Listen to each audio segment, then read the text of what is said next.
In this video, we're going to give you our 4 criteria to create a lead magnet that actually converts your website visitors into email subscribers. Now, you watching this video, you already know what a lead magnet is and why it's essential for your marketing plan. It's a thing you offer someone to download on your website or go through, and that person goes through it and they get value from it. Now, why is that important? Because a lead magnet creates a filter for your ideal audience. You have all this website traffic coming, but it filters through the people who really want that thing, and it builds brand trust.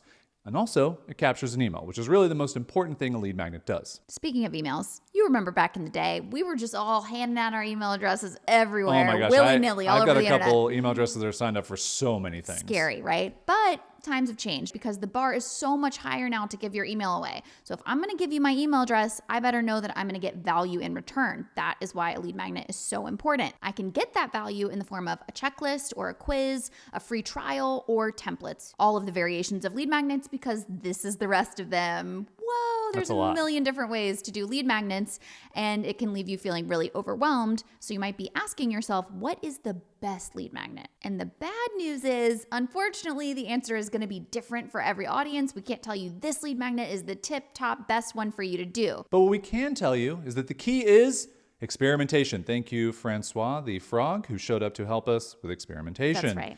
It's starting with something, picking a lead magnet and just creating it and putting it out there, measuring your conversions from your website traffic to your email subscribers, and then keeping the best lead magnets that are actually converting and getting you the audience that you want. And we experiment all the time. Francois shows up to our house. He's creating lead magnets. We're putting them on our website. It's a great little business thing we have going on here.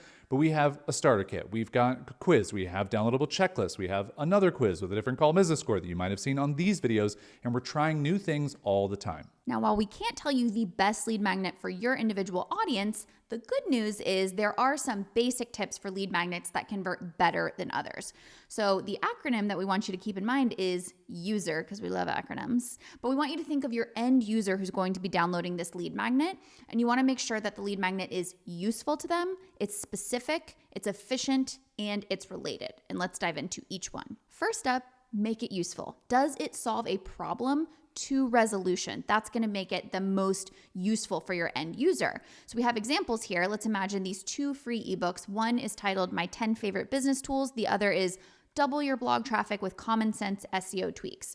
Which one of these is going to solve a problem to completion? Probably not this one, right? Because I'm going to be asking myself, well, 10 favorite business tools is cool and all, but how exactly is that useful to me? What are these tools going to do to help me solve a problem? Whereas double your blog traffic with common sense SEO tweaks, that's a problem I have, and I want to double my blog traffic, right? Can you tell me how to do that? I'd love to double my blog traffic. Read the ebook. Okay, I will. But the biggest mistake we see is that people are afraid to give away their best info for free. So they end up with vague, unhelpful content as their first impression. You should be willing to give away like 90% of the things that you are putting behind a paywall in your lead magnet. Because remember, your lead magnet is your first impression. So are you someone who over-delivers on value? You should be. Next up, we have S, which stands for specific. Is the problem your lead magnet solves narrow and specific to a moment on your customer's journey? Again, we have 2 examples here. Imagine these are checklists for downloads.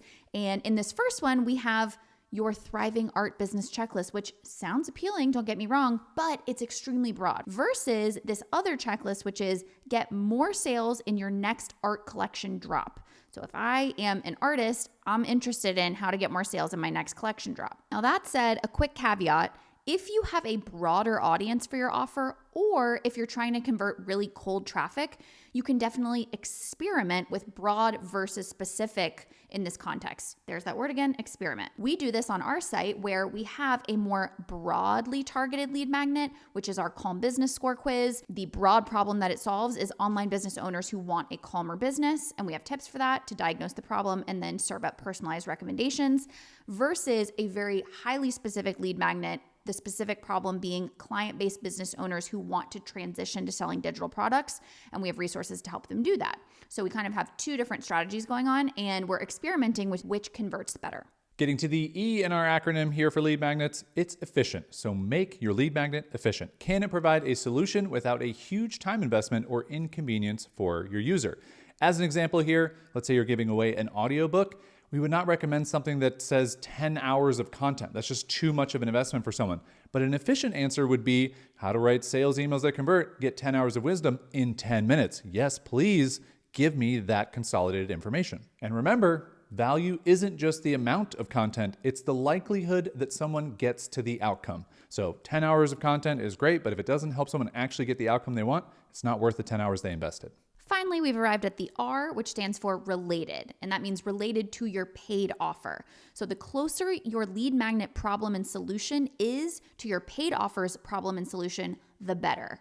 And what we mean by that is this concept that we often refer to in other videos called the income iceberg. And all that means is we want you to think about your paid offer, the thing that you sell, as kind of the iceberg underneath the surface of the water, but your free content is that little bit on top that pokes out and somebody can investigate it, and then it's connected to your paid offer information. So the way to think about this is your paid offer has a big problem that it solves, but then your free content, aka your lead magnet, is going to solve tiny specific problems before the big problem that your offer solves. As an example of this, let's imagine a business journey timeline, right? So our paid offer is an unboring coaching program that's going to help you make your business more predictable, more profitable, and more peaceful. That's our paid offer problem solution.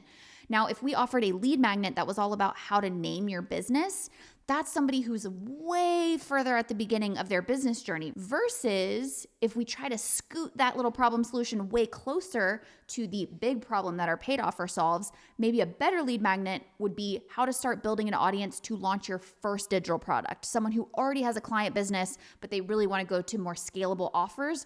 This is going to be a lead magnet that is going to attract people at that point on their journey rather than way at the beginning. So just to recap, if you want to take action on this video, think about your own lead magnet and ask yourself, can I address a small problem right before my offer's big problem? Can I make it a complete solution? Can I make the problem I solve more narrow? And can I get a user to value quicker and with more convenience? And that is how you can make a lead magnet that is useful, specific, efficient, and related. Thanks for watching our Calm Business Encyclopedia series, your A to Z guide for running a business that's predictable, profitable, and peaceful. If you want to find out how calm your business currently is, take our Calm Business quiz over at wanderingaimfully.com/score and get personalized ideas on how to reduce the chaos, stop scrambling for income, and end the cycle of burnout once and for all. Calm Biz Quiz.